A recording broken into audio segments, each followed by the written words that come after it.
Okay, so any doubt? आपको कोई doubt है, कुछ है प्रीवियस सेक्शंस में, प्लीज बताइए।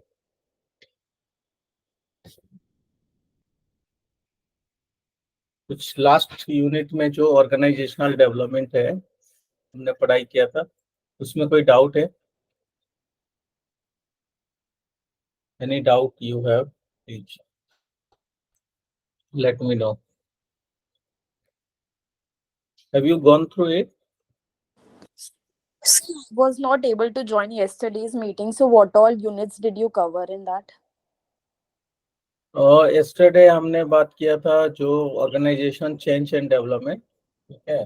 तो यूनिट के अंदर जो इंट्रोडक्शन टू ऑर्गेनाइजेशन डेवलपमेंट क्या होता है, क्योंकि वहाँ पे डायग्नोसिस करनी पड़ती है सारे प्रॉब्लम को, ठीक है। तो we need to diagnose the whole issue, ठीक है। First of all understand actually structure और डिजाइन क्यों बनाया जा रहा है, क्योंकि it is increasing the effectiveness and efficiency, ठीक है। तो फॉर दैट यूनिट 1 के अंदर जो है majorly it is discuss about what is organisation development, the goal of organization development, importance of the organization development, and organization development and organizational change and culture. तो ये सारे चीजें जो है organizations में sometimes there are problem are visible, sometimes the problems are not visible, but we need to identify क्योंकि we development is a continuous process, right? तो हमें हर चीजों को देखना है जो कहाँ प्रॉब्लम है। ज्यादातर problem not with the structure, not structure कौन बनाता है? Human beings, right? So definitely it is the only things which I concern really, it is a leadership first of all. Who is your leader? If it is leadership style is appropriate, one. Second is the employee mindset and attitudes and behavior, whether they are working as a team, ठीक है। तो उससे फर्क पड़ता है। जब अगर वो टीम में काम कर रहे हैं then only they will create the policy, then structure, then implement. Otherwise क्या है कि ऑर्गेनाइजेशंस में लीडर कुछ काम कर रहा है, कैसे भी कर रहा है, उसको कोई पता नहीं है स्ट्रक्चर कुछ क्या है, ठीक है। तो इससे क्या होगा ना, इफिशिएंसी और इफेक्टिवनेस, प्रोडक्टिविटी आती नहीं। तो हमें जो चेंजेस और डेवलपमेंट करना है वो लोगों में चेंज लाना है। डेवलपमेंट जो करनी है लोगों में, एटीट्यूडिनल चेंज, पर्सनालिटी चेंज, उनकी माइंडसेट, काम, उनकी स्किल डेवलपमेंट, इस चीजों पे अगर हम ज्यादा फोकस करें तो ऑर्गेनाइजेशन चेंज ऑटोमेटिकली हैपन। जो भी स्ट्रक्चर हमें चेंज करना है, टेक्नोलॉजी चेंज करना है, वो तो लोग ही इम्प्लीमेंट करेंगे। अगर उनको सही अंडरस्टैंडिंग है, नॉलेज है, स्किल्स है, तो कर ही लेगा। तो किसको चेंज करना है? लोगों को। तो इससे क्या है ना, which impact the organisation as a large, ठीक है, होलिस्टिकली वो इम्प्रूव करता है। तो ये हमने यूनिट 1 के अंदर बहुत सारे यूनिट 1, 2, 3, 4 हमने ब्लॉक 1 का हमने डिस्कस किया था, जिसमें फाउंडेशन कॉन्सेप्ट्स है ऑर्गेनाइजेशन डेवलपमेंट की। So you can go through it, and main objective is to bring the organisation effectiveness. हमें ऑर्गेनाइजेशन इफेक्टिवनेस काम करना है, सिर्फ देखो अपने इंटरेस्ट में नहीं काम करना, ऑर्गेनाइजेशन के इंटरेस्ट पे काम करनी है। तो हर एक इंडिविजुअल को ऑर्गेनाइजेशन की इंटरेस्ट पे काम करना, और ऑर्गेनाइजेशन की इंटरेस्ट क्या है ना, वहाँ कोई कॉम्प्रोमाइज नहीं है in terms of values, in terms of ethics, in terms of work integration, इस चीजों की कोई कॉम्प्रोमाइज नहीं होनी चाहिए, ठीक है। तो काम को सही ढंग से हमें करना है, ठीक है। तो इससे हमें क्या है, लोगों को सही तरीके से अलाइंड करनी है, लोगों को, ठीक है ना, ट्रेनिंग देना है, लोगों को सही तरीके से अलाइन करनी है। तो इसलिए टीम में काम करना है, पॉलिसी बनानी है, वो सब चीजों को डेवलप करनी है ऑर्गेनाइजेशंस का, है। तो इसी का फ्रेमवर्क है ऑर्गेनाइजेशंस की यूनिट। तो यूनिट 1 के अंदर बेसिक कॉन्सेप्ट डेफिनेशन है, यूनिट 2 के अंदर basically how to do, right. पहले तो आइडेंटिफाई करना है, डायग्नोस करना है। यूनिट 2 के अंदर वो बताया जो unit to identify the problem, where is the real problem lies on, ठीक है। Then second is action plan and strategy, then evaluation, then interventions, ठीक है। तो इस तरह की हम अगर काम करेंगे और हमें सिर्फ अपने नहीं करेंगे, टीम में करेंगे और एक्सपर्ट की ओपिनियन लेंगे। बहुत सारे अगर एक्सपर्ट है उनको, इसीलिए आज के टाइम पे बड़ी बड़ी जो कंपनी है, multinational company like McKinsey, KPMG या Ernst and Young, Aon Hewitt, ये सब बड़ी ऑर्गेनाइजेशन, उनका रोल है छोटे जो ऑर्गेनाइजेशन है, मीडियम ऑर्गेनाइजेशन, वो कंसल्टेंसी प्रोवाइड करते हैं। जो आपकी ऑर्गेनाइजेशन में लीडरशिप कैसे होनी चाहिए, स्ट्रक्चर कैसे होना चाहिए, पॉलिसी कैसी होनी चाहिए, कॉम्पिटिटिव एडवांटेज में कैसे, तो वो गाइड करते हैं, मेंटरिंग करते हैं ऑर्गेनाइजेशंस में बेटर बनाना। ठीक है, जैसे फॉर एग्जांपल आप देखो, बहुत सारे इंडिया में प्रीमियम कॉलेज है और बहुत सारे ऐसे भी कॉलेज हैं, ठीक है, जिसका कोई ये नहीं, क्वालिटी नहीं है। ठीक है, तो प्रीमियम कॉलेज अगर मैं बात करूँ, आईएम्स हो गए, आईआईटीज हो गई, या और भी top premium school, college, university है, अगर वो उस तरह बनना है तो आपको एक डेवलपमेंट प्रोसेस में जाना पड़ेगा, एक गाइडेंस जरूरत है। ठीक है ना, उस तरह की डेवलपमेंट की जरूरत है, उस तरह के माइंडसेट की, तो वो कौन लाएगा ना, एम्प्लॉय और लीडर। सबसे बड़ी इंपॉर्टेंट है लीडर। लीडर जैसे होगा उसी तरह आपकी ऑर्गेनाइजेशन की चेंज हो रहेगा। तो management and leader has to be think about all this aspect and work upon this. ठीक है, तो इसीलिए डायग्नोस करना है प्रॉब्लम कहाँ पे है, उस हिसाब से मैनेज करना है। तो ये यूनिट 1 2 3 यूनिट के अंदर basically we are emphasising on conceptual framework of organisation development. तो उसमें कॉन्सेप्चुअल फ्रेमवर्क में उसमें पहले क्या था, अभी क्या है ना, लेबरेट मतलब conceptual framework में widely it is like there are many aspects they have important emphasis like laboratory training, action research, participative management, quality of life and strategic change। ठीक है, तो आज के टाइम पे जैसे आर्टिफिशियल इंटेलिजेंस आ चुका है, डिजिटल, ज्यादातर organisation is in form of digitalisation. ठीक है, तो काम बहुत आसान भी हो गया है, रिकॉर्ड कीपिंग हो गई, जो रिपीटेशन ऑफ वर्क था वो चेंज हो गया है। ठीक है, आज के टाइम पे more things are driven by automated, but still decision makings, जो फाइनल डिसीजंस है, डिसीजन मेकिंग है, इम्प्लीमेंटेशंस है, वो ह्यूमन बीइंग करेगा। ठीक है, और मोस्ट ऑफ द थिंग्स आप देखो आज के टाइम पे आपके पास रिकॉर्डेड कॉल भी आ जाता है, कॉल करने की जरूरत नहीं, चैटबॉट क्वेरी है, सब कुछ ऑनलाइन है। ठीक है, तो कस्टमर केयर भी हैंडलिंग सब कुछ हो रहा है, but artificial intelligence also giving in short time आपका रिपोर्ट्स जनरेट कर रहा है, सब कुछ कर रही है ना। तो बहुत सारी चीजें जो मैनुअल है, रूटीन वर्क है, वो सारी चीजें organisations are driven by through digitalisation, through may be third party, है ना, जहाँ कॉस्ट इफेक्टिवनेस है ऑर्गेनाइजेशंस में, people are doing and few of the work which is necessary, where it is necessary, where employee can be hired and work। ठीक है, तो ये सारी जो चीजें हैं, कैसे हम ऑर्गेनाइजेशन को इफेक्टिव एंड एफिशिएंसी बढ़ाएं। Effective efficiency will come through the productivity, performance, growth, है ना, ऑफ द ऑर्गेनाइजेशन। तो ये चीजों को हमें डेवलप करना है। ठीक है, are you getting my point?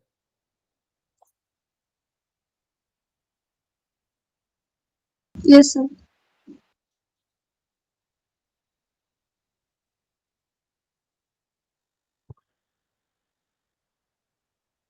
Then unit 4 के अंदर there are first order and second order change. ठीक है, किस तरह के हम डेवलपमेंट करें। पहला जो कि हमने बहुत सारे अप्रोच है, ह्यूमन रिलेशन अप्रोच है, देन जॉब कैरेक्टरिस्टिक मॉडल्स हैं, अप्रोच है, जो जॉब में कैसे बढ़िया डिजाइन किया जाए सो दैट काम बढ़े, एफिशिएंसी बढ़े, रिलेशनशिप कैसे बनाया जाए लोगों को सो दैट मोटिवेशन हो, एम्प्लॉय के अंदर कोऑर्डिनेशन हो, ट्रस्ट हो आपस में, और मिल के काम करें। ठीक है, इशू क्या है कि जो हमारी लोगों के बीच में माइंडसेट, लोगों की ईगो होता है इतना बड़ा, तो एक दूसरे मिल के काम नहीं करते। ठीक है, कॉन्फ्लिक्ट्स रहता है हमेशा, तो वो इम्पोर्टेंट है।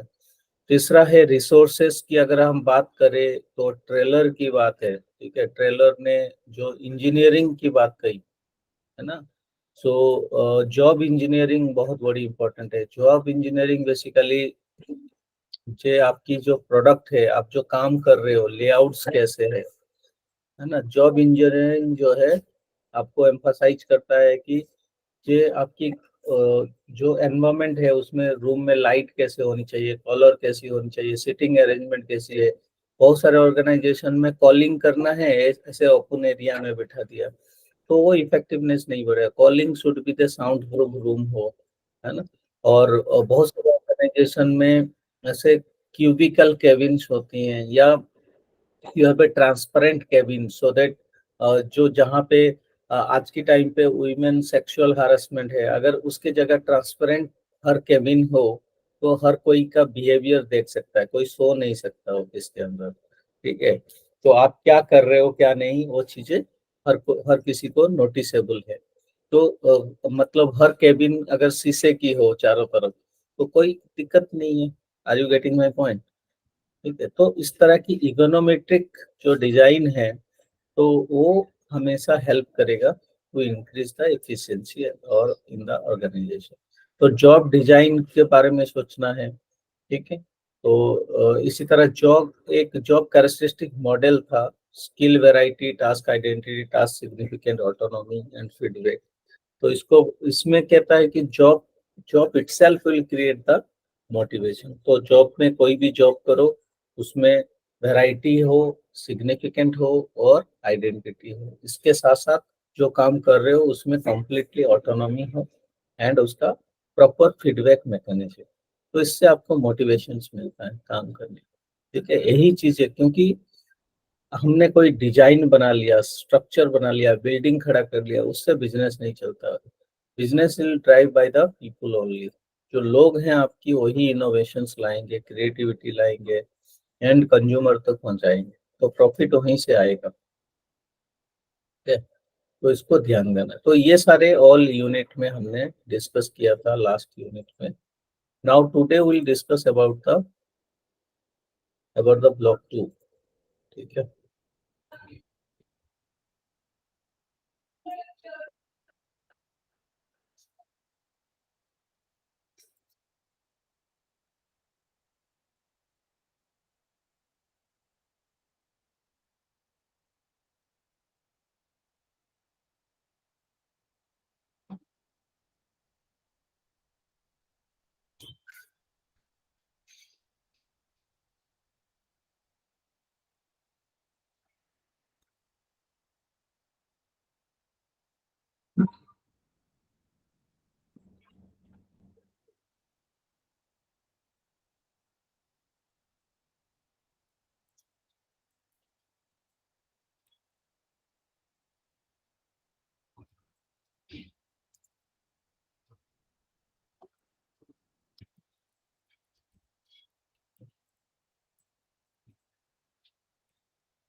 और 1 मिनट में ले रहा हूँ। ठीक है,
सर जो प्रोग्राम एवैल्यूएशन वाला यूनिट है उसमें एक बारी मॉडल्स ऑफ प्रोग्राम एवैल्यूएशन वो भी समझा दीजिएगा।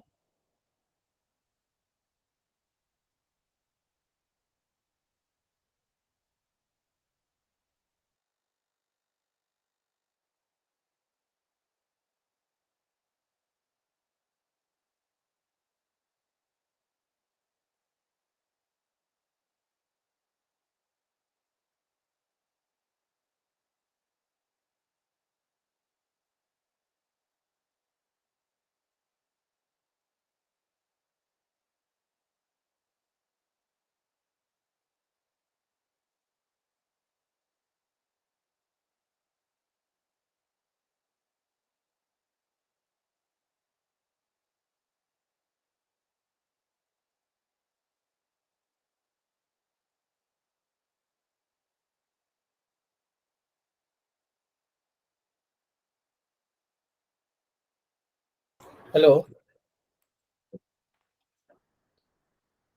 Hello. Am I audible? Yes, sir. Okay. So now block 2, right? And block 2, unit 1, 2, 3, 4, right? So we'll discuss today. Now I am sharing the screen.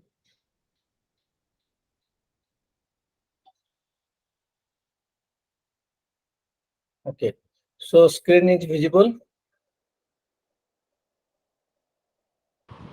Yes, sir. It's visible. Okay, तो now हम जो change and development कह रहे हैं, एम्फासिस किसके ऊपर है? जैसे मैंने कहा ना, एम्प्लॉय डेवलपमेंट हमें करना है, एम्प्लॉय रिलेशनशिप डेवलप करनी है। तो उसके लिए क्या करना है ना, employee participation and empowerment, this is a best technique. ठीक है, इसी से ही आपकी तो एम्प्लॉय डेवलपमेंट के लिए बहुत सारे ट्रेनिंग वर्कशॉप आप ऑर्गेनाइज कर सकते हो।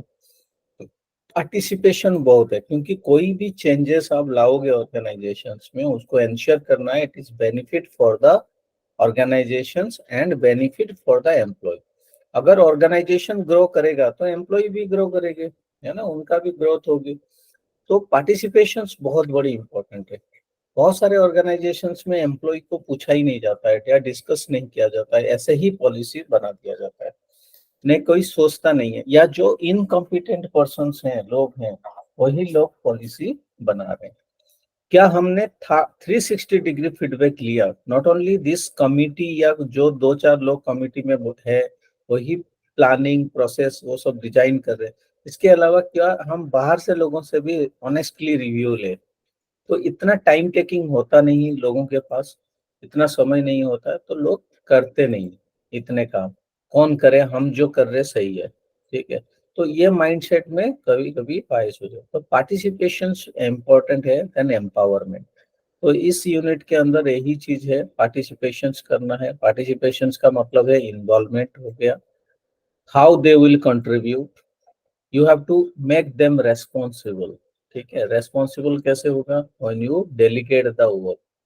ठीक है, डेलीगेट द वर्क, तो दे विल फील इन्वॉल्वमेंट। तो ये participation self explanatory, you can go through it, study it. Participation कैसे करेंगे ना, इन्वॉल्वमेंट छोटे छोटे काम में। हमें बहुत सारे जगह में ये जो स्यूडो पार्टिसिपेशन, बहुत सारे ईगो की वजह से एम्प्लॉय यूज नहीं करते हैं, तो इसको कहते हैं स्यूडो पार्टिसिपेशन। ठीक है, so you need to participation without ego involvement employee is a term as a pseudo participation. ठीक है, तो बहुत सारे लोगों की मतलब ईगो होता है जिसकी वजह से वो करते नहीं है काम। ठीक है, तो इन्वॉल्वमेंट हमें करना है, कंट्रीब्यूशंस। ठीक है, encourage to contribute their skills resources, है ना। तो ये तभी करेंगे जब हाईली मोटिवेट होंगे। ठीक है, they will align with organisations goal, mission with their goals. ठीक है, तो वो चीजों को हमें अलाइन करनी है। Then benefits of the participations, benefits क्या है ना, एक्सेप्टेंस। ठीक है, and commitment towards the goal. पहले तो एक्सेप्टेंस होगा, smooth implementation of the organisation change. ठीक है, प्रोडक्टिविटी मोरल बढ़ेगा, जॉब सेटिस्फेक्शन होगी, है ना, सिटीजनशिप बिहेवियर हो सकता है बढ़िया, बेटर कम्युनिकेशंस, ठीक है। तो ये सारे बेनिफिट है। प्रोसेस ऑफ पार्टिसिपेशन कैसे करें? प्रोसेस में हमें जो है depending on the situation, depending on the problem solving, decision making, we need to integrated them with, जैसे कि हमने कोई काम कर रहे हैं, let them involve, let them decide, let them fix committee बना दो, और फ्रीक्वेंटली मिलना है, फ्रीक्वेंटली डिस्कस करना है, आइडिया की बात करना है, and give them autonomy and freedom, ठीक है। तो ये चीज हमारी पार्टिसिपेशन में होनी चाहिए। Then factor relating to success of participation, ठीक है, there are many things, many factor, जैसे एडिक्वेट टाइम होना चाहिए, है ना, अ, है ना, consider benefit participation beforehand, क्यों होगा, है ना, ensure the employee view of participation, attitudes, ठीक है। तो यूनियन सबसे बड़ी प्रॉब्लम्स क्रिएट करते हैं ऑर्गेनाइजेशंस में, तो यूनियन को कैसे आप कन्विंस करेंगे और यूनियंस को सपोर्ट में लेना है, ठीक है। Ensure the open communication amongst the people employed, ठीक है। Their orient the employee about their goal and participations, right? Programs to promote participations, right? So participative and consultative mechanism, right? तो हमेशा उनको हमें participative like different different mechanism है, जैसे आपने suggestion programme एक कर सकते हो, है ना। एक पार्टिसिपेटिव उनको बड़ी बड़ी पोजीशंस, बड़े बड़े डेजिग्नेशन आप एलोकेट करके कंसल्टेटिव मैनेजमेंट जो आप सजेशन दीजिए। इसी तरह क्वालिटी सर्कल हो गया, है ना। क्वालिटी सर्कल में जो they will group of people find out the solution for related to quality, related to productivity, related to cost, right. Then इसी तरह टोटल क्वालिटी मैनेजमेंट, ठीक है, ऑपरेशन मैनेजमेंट के अंदर total quality management, each and everything, product services effectiveness कैसे हो रही है, क्या हो रही है, सब चीजें दिखना। देन सेल्फ मैनेज टीम भी जो होते हैं, they have to organize, they have to find out the day-to-day activities, how they are working, any problems they try to solve it, ठीक है। देन सर्वे फीडबैक होगा, सर्च कॉन्फ्रेंसेस वगैरह में participation, तो इससे हमारी क्या है ना, इन्वॉल्वमेंट, पार्टिसिपेशन बढ़े। एम्पावरमेंट भी उसी तरह है, एम्पावरमेंट का भी बेनिफिट्स बहुत है, पॉजिटिव एस्पेक्ट है। एम्पावर से आपकी मोटिवेशन बढ़ रही है ना, सेल्फ परसेप्शन चेंज हो रही है। तो एम्पावर के लिए सबसे बढ़िया तरीका है ट्रेनिंग देना, ठीक है। ट्रेनिंग जो है इम्पोर्टेंट है। तो आप एम्पावर करने के लिए एक तो उनको रेस्पॉन्सिबल बनाइए, इन्वॉल्व करिए, और प्रॉपर ट्रेनिंग प्रोग्राम आप करिए। ट्रेनिंग से आपको होगा, जैसे ओपन बुक मैनेजमेंट मतलब ट्रांसपेरेंसी लानी है, ठीक है। Job rotation, job enlargement, job enrichment, ये तीनों टेक्निक्स को आप यूज करिए ऑर्गेनाइजेशंस में। जॉब रोटेशन मींस काम, नया नया काम, आज एक साल इसने किया, दूसरा कल दूसरा, तीसरा, ऐसे काम। Job enlargement means number of task to be increase in same line of work, ठीक है। देन जॉब एनरिचमेंट मतलब स्कोप बढ़ा देना जॉब का, ठीक है। तो depth and scope also increase. Then self managing and cross functional team मतलब मान लो फाइनेंस डिपार्टमेंट, मार्केटिंग डिपार्टमेंट सब मिल के काम करे, कैसे, क्रॉस फंक्शनल डिपार्टमेंट्स, ठीक है। Delegation, involvement in policy making, ठीक है। So these are the main important, right, for the management. The role of management, manager को भी समझना है, लीडर इसीलिए, एंड उसके लिए हमें स्किल डेवलपमेंट करना है, हैबिट अच्छे से करना है, क्योंकि यहाँ हैबिट की बात है, ठीक है। अगर ये चीजें नहीं हुआ तो बड़ा दिक्कत हो जाती है, ठीक है। तो इसलिए व्हेन देयर इज इनसिक्योरिटी या प्रैग्मेटिज्म, रियलिस्टिक है कि नहीं, तो वो चीजों को देखनी है। And focus on the individual differences, क्योंकि हर इंडिविजुअल अलग अलग है, अलग अलग बिहेव करता है, उनका नीड अलग है, मोटिवेशन अलग है, तो हम उस हिसाब से उनको डील करेंगे, देखेंगे, पॉलिसी बनाएंगे। और सबसे इम्पोर्टेंट है लीडरशिप। सबसे बड़ा ऑर्गेनाइजेशन में जो चीज है वो है leadership. Any doubt from here please?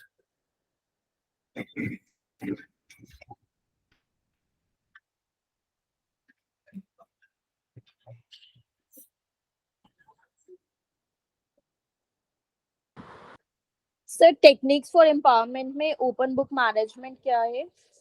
Open book management means transparency. ठीक है, अब हर किसी को हर कोई चीजें देख सकता है, कोई equally treat the people, empowered करना है, तो उनके अंदर मोटिवेशन आएगा। ओपन बुक मैनेजमेंट मीन्स कोई भी कुछ चीजें मतलब हैंडल कर सकता है, कोई भी कर सकता है, पार्टिसिपेट कर सकता है, ट्रांसपेरेंसी है। Okay sir. सर तो ये सिर्फ फाइनेंशियल एस्पेक्ट रिलेटेड होता है या बाकी उसमें भी ट्रांसपेरेंसी होनी चाहिए? सारे चीजों में, ओके सर। क्योंकि अगर आप कोई चीजें छुपा रहे हो, दूसरे एम्प्लॉय को बोल नहीं रहे हो, इन्वॉल्व नहीं है, तो उनको कॉन्फिडेंस नहीं आएगा कि किसी जगह हमें इन्वॉल्व नहीं करते ये लोग काम पर, ट्रस्ट नहीं डेवलप, ओके सर। तो वो भी साइड लाइन हो जाएंगे ना कभी कभी। हमें क्या मतलब है, जो करना है करो। तो एम्प्लॉय की जो फीलिंग्स ये होना चाहिए, this is my organisation, I am part of it, I need to put hard, है ना, मेरा ऑर्गेनाइजेशन, ये वाला फीलिंग होनी चाहिए। Okay sir. अगर वो एम्प्लॉय एज ए पार्टनर दिखना चाहिए, रेदर देन एम्प्लॉय सोचे मैं सिर्फ एक एम्प्लॉय हूँ, मेरा रोल कोई कंसिडर किया नहीं जाता है, मेरा कोई वैल्यू नहीं है। बहुत सारे, बहुत 99% आप देखो जाके एम्प्लॉय से पूछो, 90% एम्प्लॉय विल टेल कि हमें कोई पूछता ही नहीं, कुछ नहीं होता है, ठीक है, जैसा है जैसे चलने दो, क्या करता है। तो फिर धीरे धीरे वो पहले तो मोटिवेट होते हैं शुरुआत में, फिर उनका धीरे धीरे वो साइड लाइन हो जाते हैं, धीरे धीरे चुप हो जाते हैं, और ज्यादा कुछ प्रॉब्लम हुआ तो जॉब छोड़, ऑर्गेनाइजेशन बदल रहा है। ठीक है ना। सर एक और डाउट है बट वो पिछले ब्लॉक का है, एक्शन रिसर्च पे, मतलब वो एक बार ही समझा पाएंगे आप? तो मैं एक्शन एक्शन रिसर्च मतलब जो हमें कोई प्रॉब्लम है, तो एक्शन रिसर्च मीन्स थोड़ा सा एक्टिवली इन्वॉल्व, उसका कॉन्सिक्वेंसेस को देखना, स्टडी करना, क्यों हुआ, ठीक है, उसका प्रो एंड कॉन्स। मतलब एक्शन रिसर्च मीन्स मतलब immediate find out the diagnose the problem solutions, not passive actions means there is a activeness in many, basically to find out the immediate solution, immediate problem of the organ, पहले problem identify करना है, diagnose करना है। तो action research में ये होता है कि हम हर एस्पेक्ट को लेते हैं और एक्टिवली काम करते हैं उसमें, ठीक है, और मतलब उसका इम्प्लीमेंटेशन जो है डायरेक्टली इन्वॉल्व रहता है, ठीक है, देन एंड देयर, और try to find out the problem and try to solution, right, all this problem. Action research जैसे पैसिव रिसर्च क्या है, आप कर ही रहे हैं, डेटा बनाएंगे, इंक्लूड होगा नहीं। एक्शन रिसर्च मीन्स अभी हम ऑब्जर्वेशन हैं, अभी इम्प्लीमेंट, वो सारी चीजें फाइंड आउट किया और सॉल्यूशन ढूंढते हैं तुरंत। सर जैसे ये क्वेश्चन हमारे असाइनमेंट में भी आया था, major theories of action research, तो ये सारे हमें याद करना पड़े, मतलब is it important from exam point of view?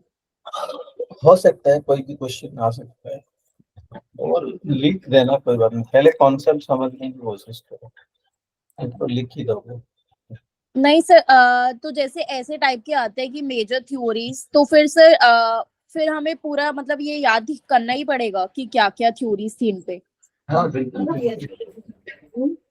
Okay sir.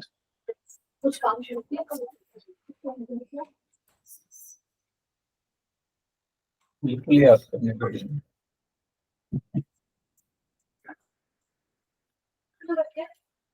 Right, now unit 2 के अंदर देखो एम्फासिस ऑन डेवलपमेंट करना है, तो टीम वर्क की emphasis करनी है। उसमें ज्यादा कुछ नहीं है, टीम कैसे काम करता है, क्योंकि हम ऑलरेडी टीम में काम कर रहे हैं, फैमिली है ना, फैमिली एज ए टीम हम कर रहे हैं, कोहेसिव ग्रुप है, वहां पे भी कॉन्फ्लिक्ट्स होती है, लड़ाई झगड़ा चलता रहता है। नाउ सोशल फैमिली है, जैसे रिलीजियस ऑर्गेनाइजेशन, स्कूल, कॉलेज, ये भी एक ऑर्गेनाइजेशन है। देन टीम है, एंड तीसरा है वर्क प्लेस। 3 तरह की है। तो वहां पे टीम मतलब स्मॉल स्पेसिफिक, है ना, ग्रुप वर्सेस टीम में ग्रुप ज्यादा है, टीम बहुत स्पेसिफिक है। टीम में अकाउंटेबिलिटी ज्यादा होती है, गोल, है ना, कॉमन गोल होता है, वो डायनामिक होता है, म्यूचुअली अकाउंटेबल होती है, ठीक है। और वहाँ टीम में इंडिविजुअल अकाउंटेबिलिटी होती है, बट टीम हमेशा बढ़िया से काम करता है। तो टीम को हमें डेवलप कैसे करेंगे ना, टीम डेवलपमेंट ऐसे ही तुकमैन मॉडल ये जो दे रखा है, forming, storming, norming, performing and एडजर्निंग। तो 5 स्टेजेस हैं इसका। यहाँ पे 4 स्टेज दे रखा है। 5th stage is basically whether the team is permanent or temporary, this can be adjourning stage, ठीक है, यहाँ पे लिखा है adjourning stage। बट ये फॉर्मेशन ग्रुप ऐसे ही होती है, टीम में ऐसे चलता है, पहले फॉर्मिंग होती है, फिर फॉर्मिंग, स्टॉर्मिंग, फिर नॉर्मिंग, मतलब थोड़ा सा कोहेसिवनेस बढ़ जाता है, देन परफॉर्म। तो इस लेवल तक, परफॉर्मिंग लेवल तक आना पड़ेगा सारे टीम, तभी वो काम करते हैं। क्योंकि सबसे बड़ी चैलेंज है ऑर्गेनाइजेशन में working with a team, working with the people, right? So that is very very important। इसीलिए हमेशा उनको मीटिंग करना है, उनको इम्पोर्टेंस देना है, क्योंकि ह्यूमन बिहेवियर, जब आप कोई काम कर रहे हो उनको इक्वली क्रेडिट देना पड़ेगा, चाहे आप लीडरशिप पोजीशन में हो, बाकी लोग नीचे हैं, आपकी लीडर इम्पोर्टेंट है, और हर किसी को बराबर क्रेडिट, इक्वल अगर स्टेटस नहीं मिला तो इंडिफरेंस, एक जना 2 जना काम नहीं करे। ग्रुप में हमेशा चाहे छोटा कंट्रीब्यूशन हो, चाहे किसी का ज्यादा कंट्रीब्यूशन हो, it doesn't matter, it is always a team effort. तो वही करना है, काम करनी है, right. Then types of team यहाँ पे बताए, प्रॉब्लम सॉल्विंग टीम, जो रिलेटेड स्पेसिफिक पर्पस के लिए टीम बनाया जाता है, फॉर, है ना। तो क्वालिटी सर्कल आ सकता है, cross functional, self management and virtual team. Virtual मतलब पहले वर्चुअल ये लिखा है, आज की टाइम पे तो वर्चुअल ही है सारे, ठीक है। Most of the organisation virtual team, और the people are working from anywhere. ये चीज है types of team. Problem solving मतलब जो प्रॉब्लम रिलेटेड हो गया, क्रॉस फंक्शनल मतलब डिफरेंट डिपार्टमेंट वाइज हम काम कर रहे हैं। सेल्फ मैनेजमेंट जो है, जो day to day problem carry कर रहा है, सॉल्व कर रहा है। वर्चुअल टीम ऑनलाइन के थ्रू काम कर रहा है, ऐसे डिफरेंट टाइप। तो इसी तरह team activities, different team activities यहाँ पे है, प्रोड्यूसिंग, डेवलपिंग, प्रमोटिंग, इनोवेटिंग, है ना, एडवाइजिंग, ये सब एक्टिविटीज है, linking with one another. Then this is important, how to create high performing, this is the important thing for organization development। तो इसमें हमें ट्रेनिंग को, टीम को कैसे, तो कल्चर क्रिएट करना है, इंश्योर करना है, अगर टीम में काम करोगे, if you are achieving the goal, तो आपको गोल के हिसाब से ये रिवॉर्ड, आपकी भी इंडिविजुअल गोल भी फुलफिल होकर और organisation, and you have to build the culture of the organisation. या फॉलोइंग पॉइंट्स दे रखा है, बहुत सेल्फ एक्सप्लेनेटरी है। Team work very very important in the organisation, ठीक है। और टीम में डिसीजन मेकिंग सबसे बड़ी इंपॉर्टेंट है, कैसे डिसीजन लेना है। तो डिसीजन हमेशा कलेक्टिव होनी चाहिए, इंडिविजुअल नहीं होना चाहिए। You try to put your point best and respect other also. तो इस तरह की है। बाकी प्रॉब्लम्स आती है टीम में, जैसे कंपोजिशन आप कैसे कर रहे हो, सिर्फ एक जैसे ग्रुप रख लिया, या कंपोजिशंस में आपने मिक्स्ड ग्रुप रखी, ये बड़े छोटे। तो जितना हेट्रोजेनियस होगा उतना अच्छा है, होमोजेनियस ग्रुप में ज्यादा काम हो नहीं पाते। तो ग्रुप कंपोजिशन इंपॉर्टेंट है, relationship among the people, communication, if there is no barrier होना चाहिए, there should be open communications, you know, all medium of communication should be there, but still there will be a always communication problem. So we try to find out the communication problem, then social loafing, right, social loafing जब ज्यादा लोग हो जाते हैं group में काम नहीं करते हैं, ठीक है, वो भी है। Then inappropriate leadership style and effective leadership style बहुत बड़ी इंपॉर्टेंट है। Large size of team, role ambiguity, कोई क्लैरिटी नहीं है, ट्रस्ट नहीं है लोगों के बीच में, है ना, या दो लोग डोमिनेट कर रहे हैं, dominate by 1 or 2 members, lack of motivation, ठीक है, disagreement over team purpose and task. तो ये सारे चैलेंजेस हैं टीम के अंदर काम करने के टाइम पे। Then how to enhance your team work, it is size, develop skills, behavioural competency, है ना, open communications, goal, shared leadership, है ना। तो ये सारे supportive environment, stress management and training, ठीक है। तो ये सारे चीजें इंपॉर्टेंट है टीम डेवलपमेंट। तो यूनिट 1-2 के अंदर ये है। Any questions, anything you want to ask?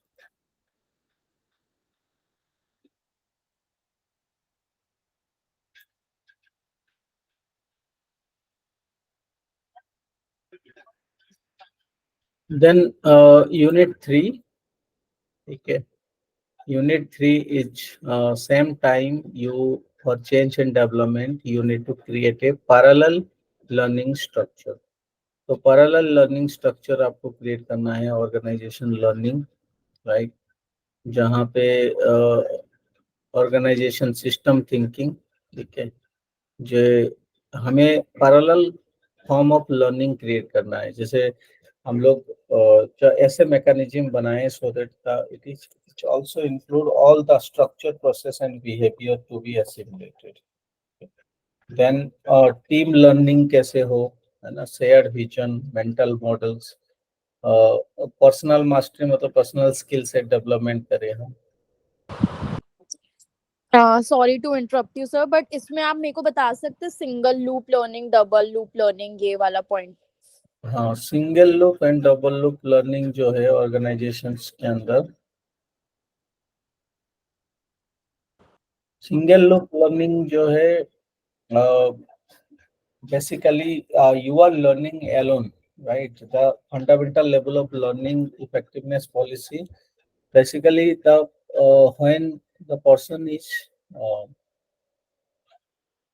Single loop learning में आप ये कह सकते हो कि जो कि many mainly deals with identification and rectifications of error, right? And this is a fundamental, मतलब ये one individual is identifying the error, ठीक है, and the level of urgency। but double loop में क्या है कि आप काम कर रहे हो साथ साथ other people also working, ठीक है। डबल लूप में जैसे कि क्रॉस वेरिफिकेशन जिसको कहते हैं double loop learning, when the compare with single loop in depth, जैसे हम काम कर रहे हैं कोई काम, जो भी चीजें हम देख रहे हैं या लर्न कर रहे हैं, लेकिन डबल लूप लर्निंग में क्या होगा कि जे कि हम काम कर रहे हैं लेकिन the other persons, other individual also same time contributing. जैसे डबल लूप में आप खुद भी काम कर रहे हो, दूसरे से सिखा रहे हो और दूसरों से भी सीख रहे हो, ठीक है। तो इस तरह की मैकेनिज्म हम लोग क्रिएट करेंगे डबल लूप लर्निंग के अंदर। तो double loop learning directly deal with the root cause of problems and long period of time at cannot be utilized deal with immediate problem। maybe the single loop learning is focused on immediate problem, but double loop learning जो हम कह रहे हैं इसमें long, but इसमें क्या है कि डबल लूप में क्या होगा कि आपको ऑर्गेनाइजेशंस में इन्वॉल्वमेंट बहुत सारे लोगों की है, ठीक है, and they also identify the root causes और एरर, हमारी कोई मिस्टेक हो रही है या this type of learning impact on the different level like values हो गया, बिलीफ, स्ट्रैटेजी, ये सब ऑर्गेनाइजेशंस में है। बट डबल लूप लर्निंग जहाँ पे हम कहेंगे कि दो तरीके से आप सीख रहे हो, डबल लूप में आप खुद भी कर रहे हो, दूसरा भी है, दूसरा मैकेनिज्म है जो फीडबैक देने के लिए, और ट्रेनिंग हो रही है सेम टाइम, ठीक है। और सिंगल लूप लर्निंग जहाँ पे आप बात कर रहे हो कि आप खुद अकेले प्रोसेस कर रहे हो, वहाँ पे आइडेंटिफाई कर रहे हो आप, उसी को ही आप इम्प्लीमेंट कर रहे हो, वहाँ मोर कमिटेड एरर हो सकता है, ठीक है। and organizations may focus only the error, not only the developmental process। But double loop learning में एरर भी है, डेवलपमेंटल भी है, सजेशन भी मिल रहा है, फीडबैक भी मिल रहा है, और आप खुद काम कर रहे हो और सिखा भी रहे हो। ये सब चीज चलता रहता ओके सर।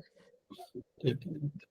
और जैसे और भी है, जैसे ऑर्गेनाइजेशंस में ना हम लोग बहुत सारे लोगों को ट्रेनिंग के लिए भेज देते हैं। ऑर्गेनाइजेशंस क्या करता है, आप काम भी करो साथ साथ पढ़ाई भी करो, डिग्री भी लो, ये ऑर्गेनाइजेशन है, ऑर्गेनाइजेशन पे फॉर इट, ठीक है। सो आपका स्किल डेवलपमेंट भी तैयार कर रहा है साथ साथ, और साथ साथ आप काम भी कर रहे हो, ठीक है। तो ये सारी चीजें हैं, एंड चीजों को हम इंक्लूड करते हैं इसके अंदर,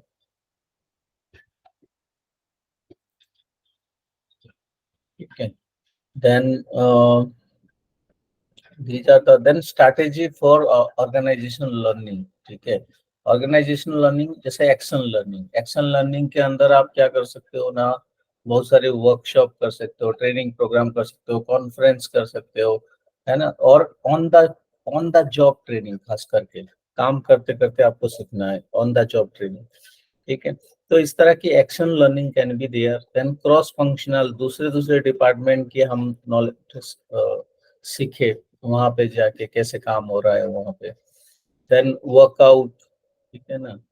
workout means basically the meetings people of employ representative all levels and functions of the organisation unit to identify the together, ठीक है। तो सारे लोग मिल के डिसाइड करते हैं वर्कआउट जो problem. Then groupware basically it is the technology use facilitate group communication and problem solving decision. जो आज के टाइम पे बहुत सारे वर्चुअल मीटिंग्स वगैरह है, डिफरेंट लोकेशंस में है, तो हम काम कर सकते हैं। Bench marking basically best perform कहाँ पे हो रहा है, क्या प्रैक्टिस है ऑर्गेनाइजेशंस में, वो चीज़ों को हम एडॉप्ट कर सकते हैं। देन पैरेलल लर्निंग स्ट्रक्चर, ठीक है। Basically communities of practice.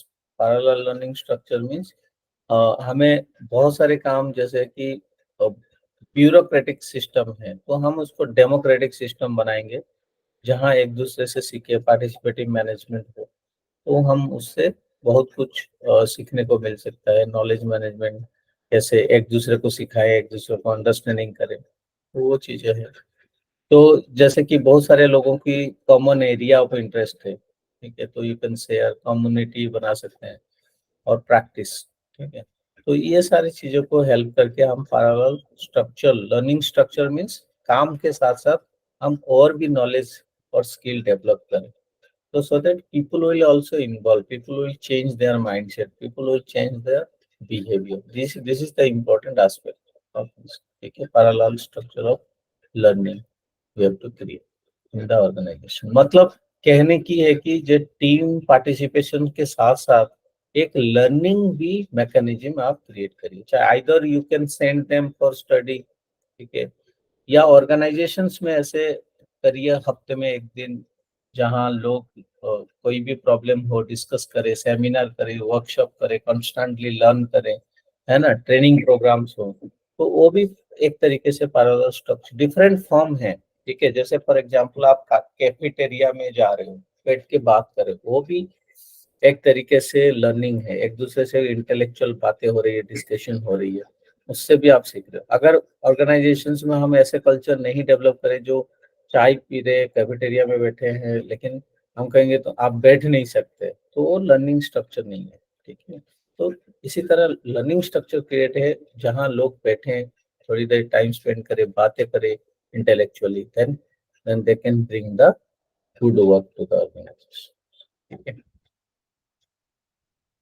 Then unit 4, normative re-educative strategy for change. Okay. So normative re-educative strategy is basically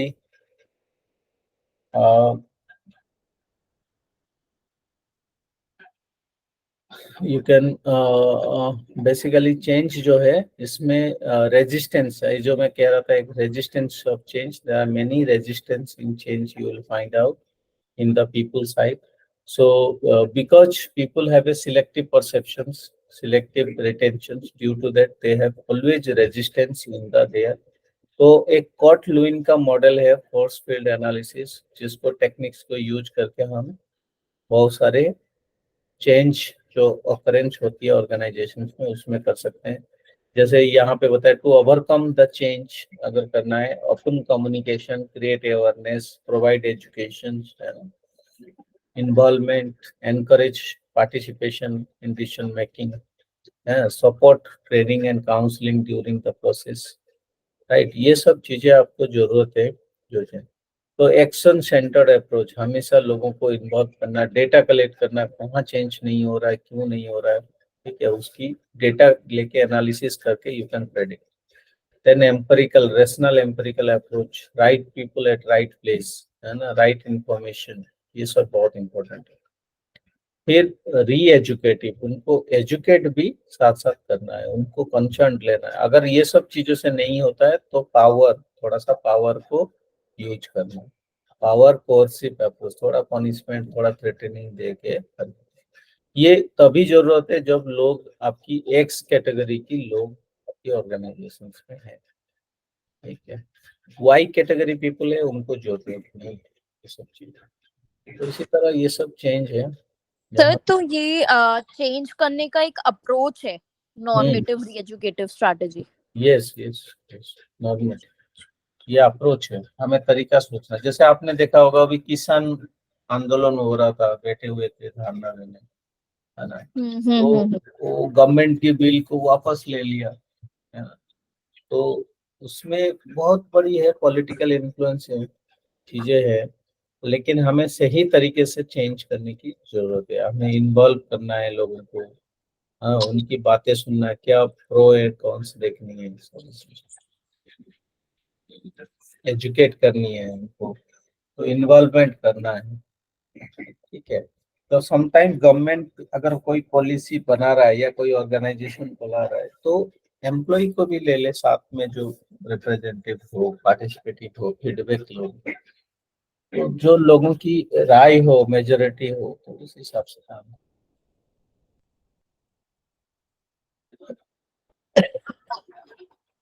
ठीक है। लेकिन वो लेंथी प्रोसेस होता है, टाइम टेकिंग होता है, लेकिन अगर हम बात करें सॉलिड, तो लोग चेंज होना नहीं चाहते क्योंकि वो चाहते हैं हम जैसे हैं वही ठीक है, कंफर्टेबल है, बहुत सारी चीजें हैं। लेकिन अगर वाकई में बेनिफिट है, you need to discuss, you need to educate with them.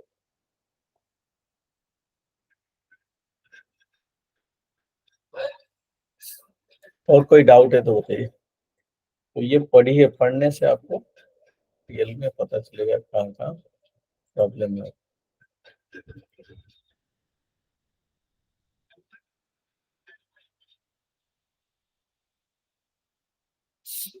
ठीक है ना, एनीथिंग एल्स? सर ये भी एक्सप्लेन कर दीजिए एक बारी, resistance as a system variable. Resistance मतलब, रेजिस्टेंस होता है जैसे लोगों की जो एटीट्यूडनल, दो तरह की रेजिस्टेंस होता है, individual resistance and group resistance, ठीक है ना। तो इंडिविजुअल रेजिस्टेंस क्या होता है ना, फियर ऑफ अननोन, अनसिक्योरिटी, ये सब चीजें हैं, ठीक है। तो इस रेजिस्टेंस को actually there are two level, like एक है restraining force and driving force. Restraining force का मतलब है जो ज्यादा लोगों ने ऑब्जेक्शन ज्यादा करी, ये चेंज करना नहीं चाहते हैं, रिस्ट। और ड्राइविंग फोर्स मतलब people are have a positive for that the number of positive points, number of people are want to change. So there are two type of resistance, either individual, either group. तो generally individual resistance होता है क्योंकि आपने habit की वजह से, fear of unknown, है ना, सिक्योरिटी, जो मेरी नॉलेज स्किल्स अगर चला गया तो मैं मेरे होगा नहीं। जैसे जिस टाइम पे जैसे कंप्यूटर आया था, चेंज होना था, उस टाइम पे लोग सोचते थे कि लोगों की जॉब चेंज चला जाएगा। इसी तरह अभी भी आर्टिफिशियल इंटेलिजेंस आ चुका है। People think that due to artificial intelligence the things will change, है ना। तो बहुत सारे लोग चेंज होना नहीं चाहते या चेंज करना नहीं चाहते हैं इम्प्लीमेंट। तो ये चेंज प्रोसेस में आइदर इंडिविजुअल हो गया देन ग्रुप में भी ऐसे ही